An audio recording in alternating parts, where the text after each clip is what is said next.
When an aircraft is flying at any height significantly more than its own wingspan, the development of wingtip vortices is unaffected, and the vortices will have their normal effect of upwash in front of the wing and downwash behind it. However, during takeoff and landing, proximity to the ground at heights less than the aircraft's wingspan will prevent full development of the vortices, which reduces the upwash and downwash.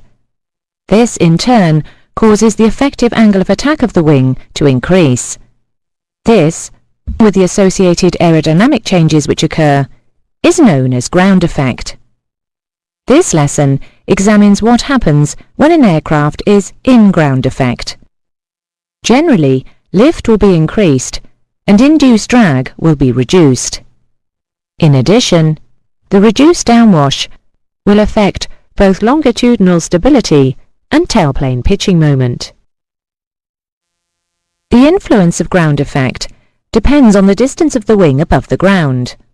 A large reduction in the induced drag coefficient, CDI, will only occur when the wing is very close to the ground, that is, within about half a wingspan. If we take a few examples from the graph on the screen, which plots reduction in CDI against the ratio of height to wingspan, or h over b, we can see that for an aircraft with a wingspan of 40 meters, or 131 feet, the reduction in CDI is only about 1.5% at a height of 40 meters, that is, with a height-span ratio of 1. As the height comes down to 10 meters, a ratio 0.25, the CDI has dropped by 23.5%.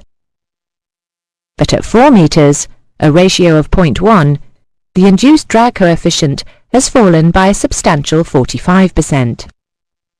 The height of the wing above the ground when the aircraft is in the landing attitude is determined by its mounting position on the fuselage. From the graph just used, it was seen that the last few meters of descent make a big difference to the reduction of drag coefficient, so it can be said that low-wing aircraft will experience a greater degree of ground effect than high-wing aircraft. Whilst ground effect may possibly change the aerodynamic characteristics of the tailplane in its own right, a low-mounted tailplane will have its effective angle of attack modified by the change in downwash. As the aircraft comes into ground effect, the tailplane loses downforce, causing a nose-down pitching moment. A high-mounted tailplane may be above the influence of the change in downwash angle, and therefore not suffer the same disadvantage.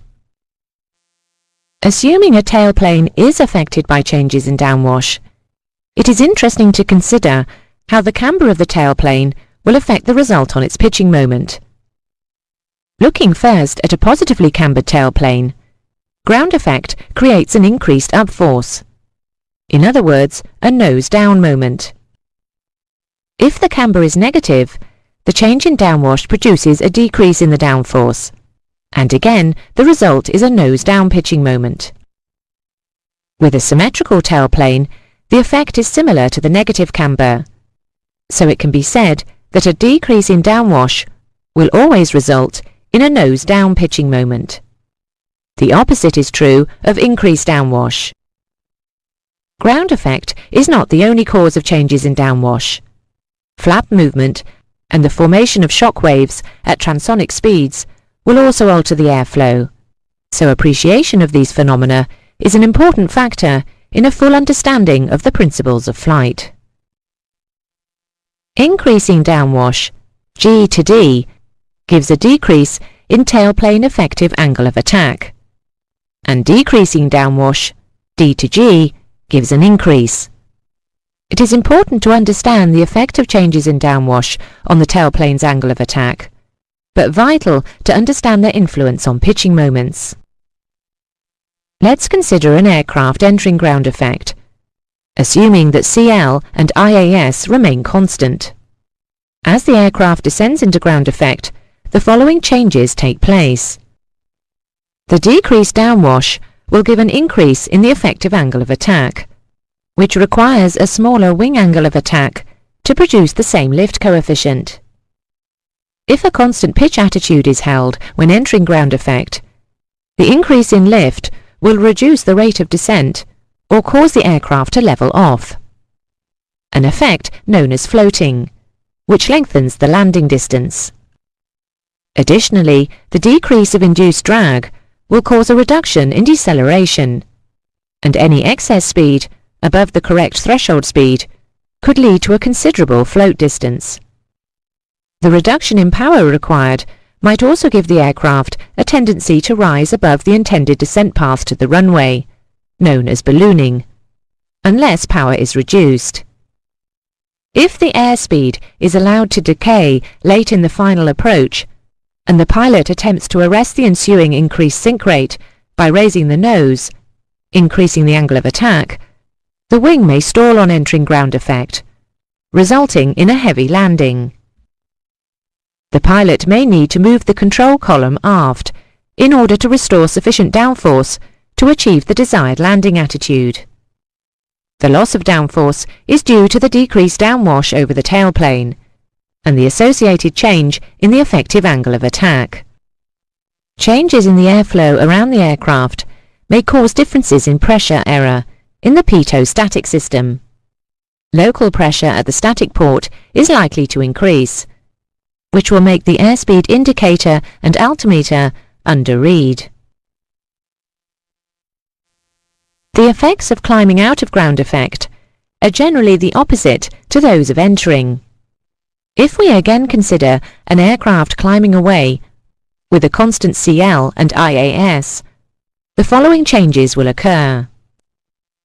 The lift coefficient will reduce, requiring an increase in angle of attack to compensate. The drag, and thus power required, will increase. The increase in downwash will generally produce a nose-up pitching moment, so the pilot will have to move the control column forward to compensate. The pressure error change, which would occur on entering ground effect, is reversed, with a small local static pressure decrease and a slight increase in ASI and altimeter indications. It is possible to become airborne in ground effect at an airspeed and angle of attack such that, after leaving ground effect, the aircraft could sink and even settle back onto the runway. It is therefore vital that the correct speeds and attitudes are used for takeoff. The nose-up pitching moment may induce an inadvertent over-rotation and tail strike. This lesson concludes the section on lift, which is a basic part of the principles of flight which requires a thorough understanding, since a good deal of the remainder of the syllabus is concerned with the application and management of the forces involved.